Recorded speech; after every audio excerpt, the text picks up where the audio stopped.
Gusti Allah siap memberi ampunan. Gemahri Pahlaw Jinawi adalah bahasa yang luar biasa, yang menggambarkan kesuburan negeri kita. Alam yang dianugerahkan Allah begitu gemahri Pahlaw Jinawi untuk mereka. Allah memerintahkan agar rakyat negeri ini senantiasa tata tentram karta raharja. Semuanya harus tentram, dimanapun, di seluruh pelosok negeri. Makna dari kerta raharja adalah mapan, sejahtera, bisa makan, bisa menyekolahkan anak, tidak kekurangan sesuatu apapun, dan damai. Tata tentrem Kertaraharja adalah bahasa Jawa, yang dalam bahasa Indonesia berarti adil dan makmur. Di zaman reformasi ini, ada istilah masyarakat madani. Dalam Islam namanya baldatun, thayyibatun, warobun ghafur. Gemah Ripahloh Jinawi, Toto Tentrem, Kertoraharjo. Masyarakat adil dan makmur dalam Islam disebut baldatun thayyibatun. Sudah, itu saja. Tapi Allah menambahkan warobun ghafur. Maksudnya, kaya atau miskin bukan masalah, asal hatinya tidak bimbang, asal tetap bersyukur, misalnya hidup rukun, tentram, dan raharja, yang semua itu diterima oleh Allah. Jangan sampai ada satu pun yang tidak diterima Allah, karena itu ada bahasa warobun ghafur. Kalau dipikir-pikir, tata tentram kerta raharja itu bukan hanya yang bagus-bagus, orang bermain judi juga rukun, bandar dan yang main rukun. Itu namanya kertaraharja. Tapi tidak warobun ghafur. Main di tempat prostitusi itu tata tentram kertaraharja. Tapi tidak robun ghafur. Tidak diterima Gusti Allah. Jadi tidak cukup hanya toto tentram kertaraharjo. Kita juga harus ingat, jika kesenangan seperti itu, ketentraman seperti itu, bersalah pada Gusti Allah. Jadi, yang harus dijadikan pedoman itu adalah bagaimana caranya bisa makan, tidak sampai kelaparan, tapi jangan sampai Allah marah. Mau jadi lurah, mau jadi bandar judi, mau jadi tukang ojek, tidak masalah. Namun, kita harus tetap ingat, apakah yang kita lakukan diterima sama Gusti Allah atau tidak. Kalau sampai Allah tidak mengampuni apa yang kita lakukan, kasihan anak kita, kasihan cucu kita, kasihan keluarga kita. Jadi sebaiknya dalam memilih pekerjaan, kita juga harus mempertimbangkan bagaimana agar pekerjaan kita diterima Gusti Allah. Jangan sampai ada perilaku kita yang bisa menyebabkan Allah murka. Bagi saya, pedoman utama dalam hidup itu hanya warobun ghafur. Kalau pekerjaan kita memerah susu sapi, ya tidak ada masalah, mesti robun ghafur. Tapi kalau kita berjudi, baik main kartu ataupun dadu, itu bisa membuat Allah marah. Sawang sinawang, saling memandang, juga tidak asal pandang. Nyawang, memandang, suami atau istri orang, itu juga tidak bagus. Maksud sawang sinawang bukan memandang rupa atau fisik, tapi memandang untuk belajar, mempelajari yang baik-baik dari orang lain. Itu namanya belajar. Belajar beda dengan sekolah. Saya tidak sekolah, tapi saya belajar. Belajar dari hidup. Sekolah tidak menjamin orang belajar dan berbuat baik. Saya tidak sekolah, tapi tidak korupsi. Sementara, kebanyakan orang yang korupsi itu tamatan sekolah. Kalau kita mau korupsi, korupsi apa? Kita tidak pernah dilewati uang. Dilewati cuma sedikit. Alhamdulillah. Kalau kita dilewati uang melalui seseorang, kita berterima kasih kepada orang itu. Kepada yang memberi, Gusti Allah, kita bersyukur. Jadi, diberi apapun oleh Allah, biar uang yang hanya lewat dan sedikit, kita harus bersyukur. Kalau kamu orang Jawa, jangan sampai kehilangan Jawanya. Menurut saya, lebih baik orang yang mengaji dengan hati yang suci, meski kemampuan melakukan Arab dan tajwidnya jelek. Yang penting, hati bersungguh-sungguh. Tidak ada yang membaca Al-Quran dengan bagus. Membaca Al-Quran itu soal ikhlas atau tidak ikhlas. Mengaji tidak harus dilakukan dengan cara Arab. Menggunakan lagu Jawa juga boleh. Sepertinya Gusti Allah lebih senang kalau orang Jawa mengaji dengan lagu Jawa. Tidak masalah mengaji dengan lagu Jawa. Yang penting dalam hatinya bersungguh-sungguh ingin mengaji. Yang penting bersungguh-sungguh jujur, tidak pernah berbohong pada siapapun, beres, pasti mendapatkan surga. Yang sudah sembahyang tidak boleh sombong pada yang belum sembahyang. Orang kaya tidak boleh sombong pada yang miskin. Orang pintar jangan membodoh-bodohkan orang lain. Pokoknya tidak usah sombong. Orang alim yang sudah jadi ustadz, apalagi tidak boleh sombong. Kadang ada yang memanggil saya Kiai Haji. Saya senang, tapi nelangsa juga. Biasanya saya dipanggil seperti itu di acara pengajian. Saya dipanggil Kiai karena melihat pakaian saya, baju takwa dan berpeci. Baju takwa dan peci saya sudah dianggap sebagai baju Kiai. Padahal saya berpenampilan seperti itu karena saya sungkan sama tamu-tamu pengajian. Saya hanya mencoba untuk menghormati semua yang datang di pengajian. Saya berpakaian seperti itu tidak ada hubungannya dengan Islam. Tidak ada hubungannya dengan kiai. Tidak ada hubungannya dengan ustadz. Orang ini baju dari Tiongkok. Zaman dahulu, untuk bisa menjadi seorang kiai, syaratnya harus membaur dengan umat. Karena itu, pakaiannya tidak boleh beda dengan pakaian rakyat jelata. Jadi, di desa-desa zaman dahulu, kiai itu kalau bisa mencari rumput, ya cari rumput. Kalau bisa menggembala sapi, ya menggembala. Membawa cangkul, berkalung sabit, celana pendek, tidak masalah. Begitulah kiai zaman dulu. Tapi kalau malam mereka mengajar mengaji. Bukan lantaran mengajarkan mengaji lantas bajunya harus beda. Kiai yang baik itu yang pakaiannya tidak beda dengan orang kebanyakan. Lawang tugas kiai menemani banyak orang, kalau pakaiannya lebih mewah daripada kebanyakan orang, sulit untuk membaur kan? Kiai itu harus mau. Misalnya, jongkok bareng orang lain yang jongkok. Dulu, di tahun 1970-an, baju takwa seperti yang banyak orang pakai sekarang ini, kalau di Jawa, ibaratnya baju ludruk. Kesenian khas Jawa Timuran berupa drama yang diselingi kidung dan tarian. Setiap ada pertunjukan ludruk, semua orang memakai pakaian takwa, lengan panjang, lalu berjoget. Lah kok sekarang diidentikan dengan kiai? Kiai selalu memakai baju koko. Baju koko itu sebenarnya baju Tionghoa, lantas diklaim ustadz dan dinamai baju takwa. Bagaimana coba bisa seperti itu? Pakaian itu tidak menggambarkan kelakuan, malah bisa-bisa membohongi. Jangan gampang percaya dengan hal-hal yang terlihat. Jangan tertipu penglihatan kita. Semuanya harus dirasakan dulu. Kalau orang Jawa punya ilmu, yang matanya bisa tahu mana yang bohong, mana yang tidak, dari urat-urat di wajahnya bisa kelihatan.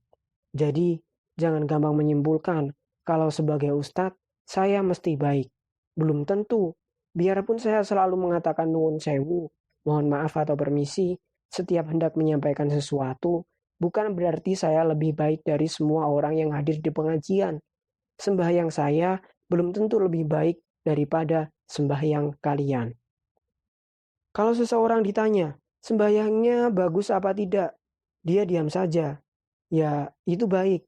Tapi kalau dijawab, iya, wah, hilang baiknya. Perempuan kalau cantik, jangan merasa cantik.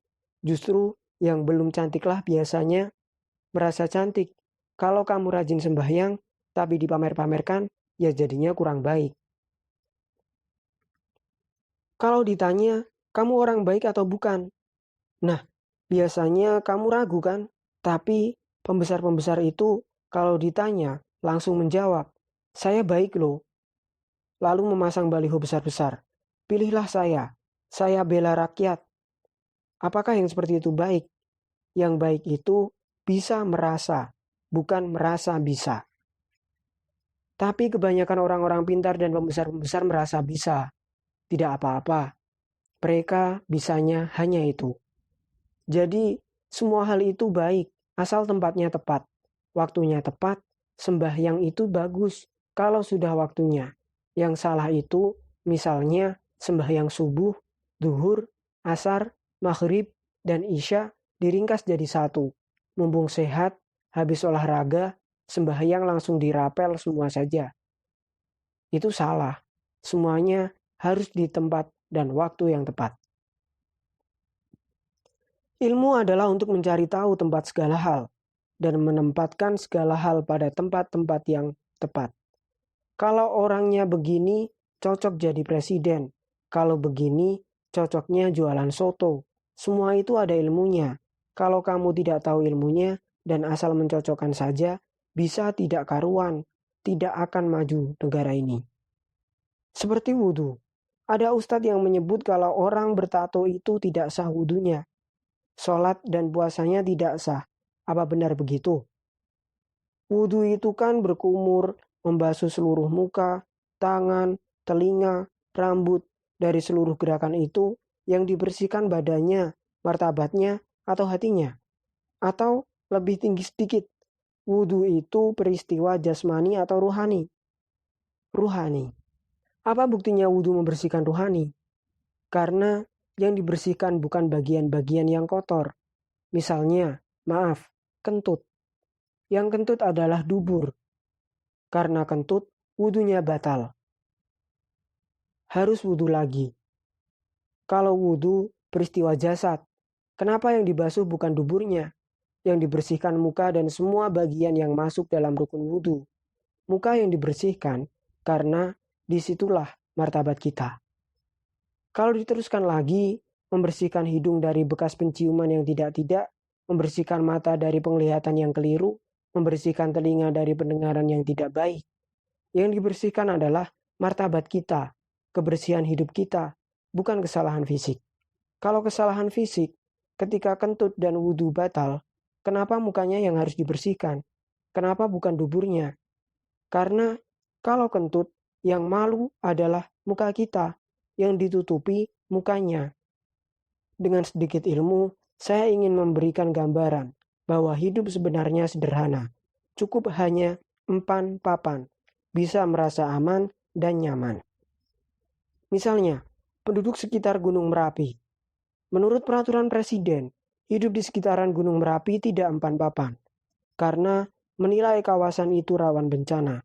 Tapi untuk penduduknya, apakah mereka merasa rawan tinggal di situ? Ya tidak. Dulu, waktu perang Uhud, Nabi Muhammad SAW kena panah di bagian leher. Beliau dievakuasi di sekitar Gunung Uhud.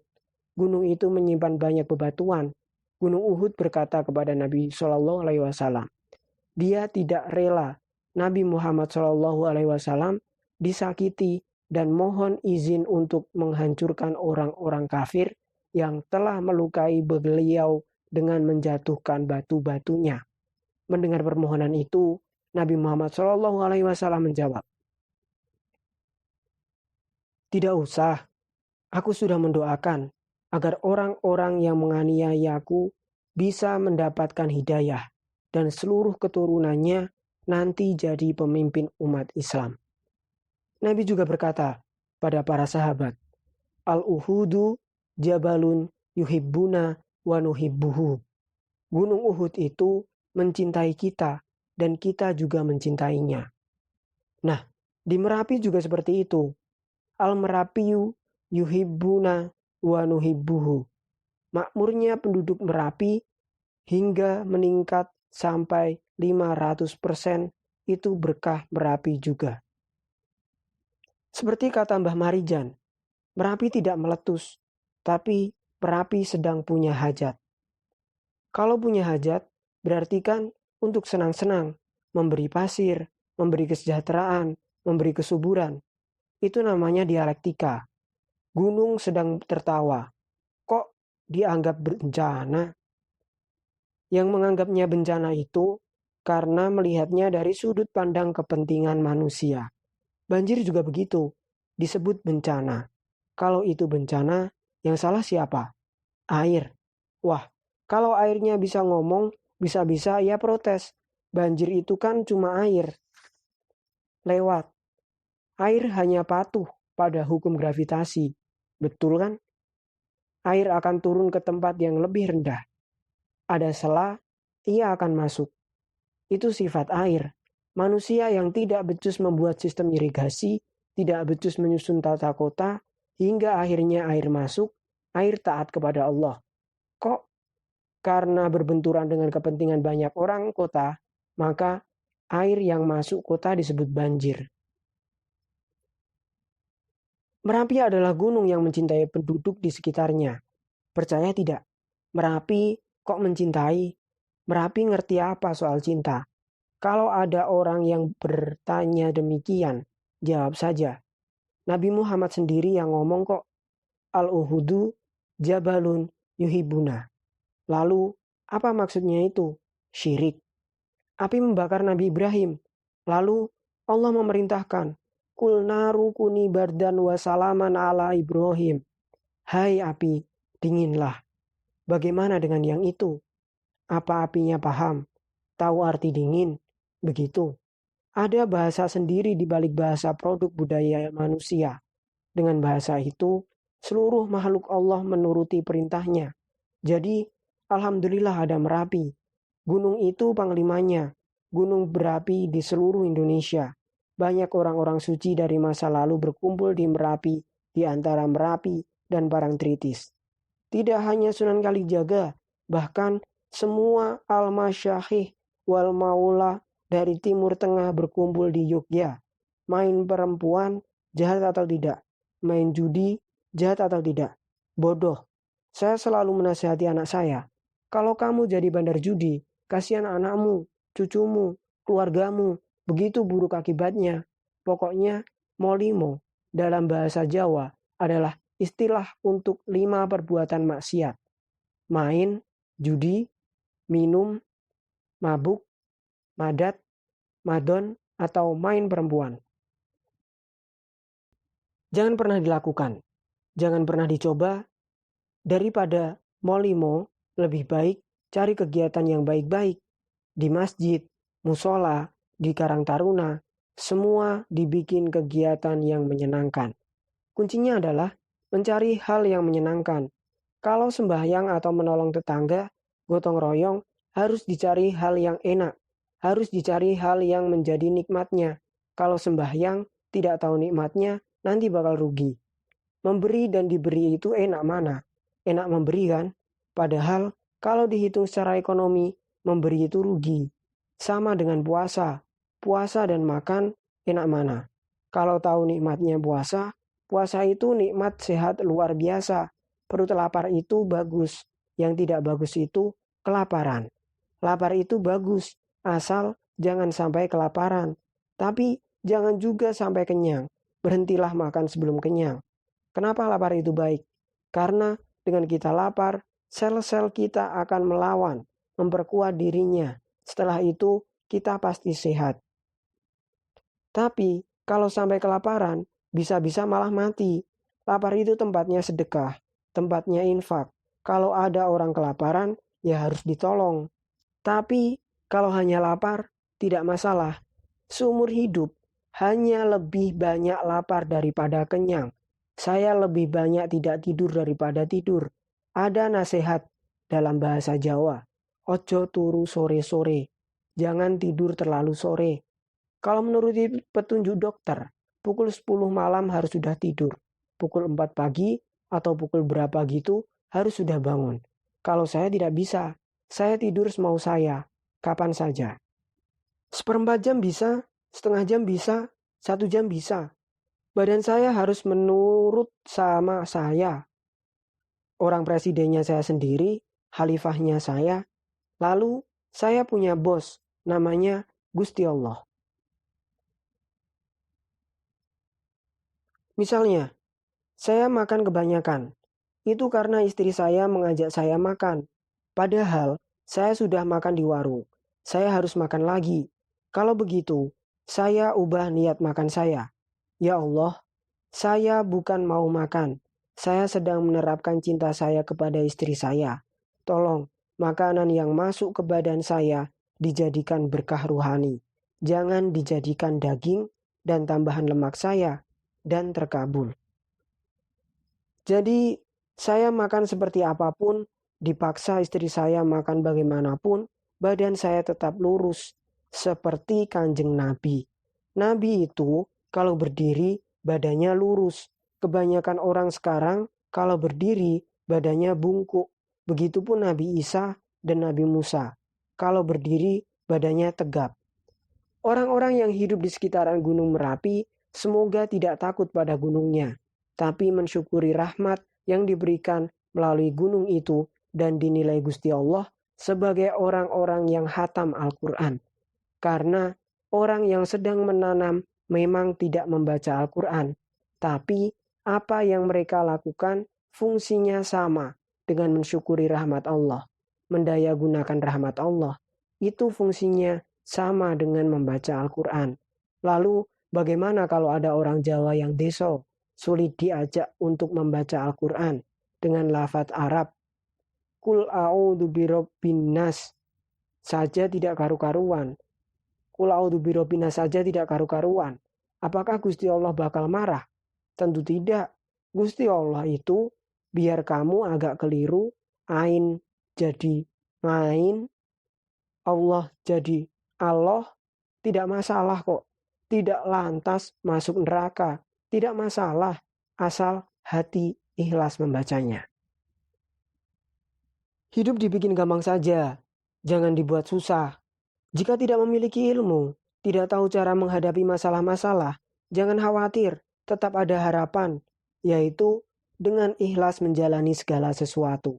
Insya Allah, nantinya pas kita mendapat masalah, tiba-tiba Gusti Allah memberikan hidayah. Tahu-tahu punya ide, oh begitu, itulah pentingnya hidayah. Semakin kaya, semakin hati-hati, semakin pintar, makin hati-hati. Tambah alim, harus berhati-hati. Jangan sampai terpeleset. Orang yang senang minum itu bukan orang jahat, tapi orang bodoh. Kebodohan langsung, karena dia secara sadar menghancurkan sendiri fisik dan mentalnya. Tapi saya tidak suka membodoh-bodohkan siapa-siapa. Saya malah menganjurkan, ya jangan cuma minum di bibir. Tanggung, susah. Sekalian campur spiritus, premium, solar, racun serangga. Wah, bagus sekali itu. Karena itu, Gusti Allah punya konsep yang aneh. Jawa kan Gemah Ripaloh Jinawi dan Toto Tentrem Kertoraharjo. Tidak ada hubungannya dengan Gusti Allah. Makanya Islam menambahkan warobun ghafur. Gusti Allah mengampuni. Gusti Allah tidak mengatakan harus sesuai kehendaknya, tapi Gusti Allah mengampuni. Syarat agar Gusti Allah mengampuni, kita harus bagaimana? Sebelumnya harus tobat. Kenapa kok tobat?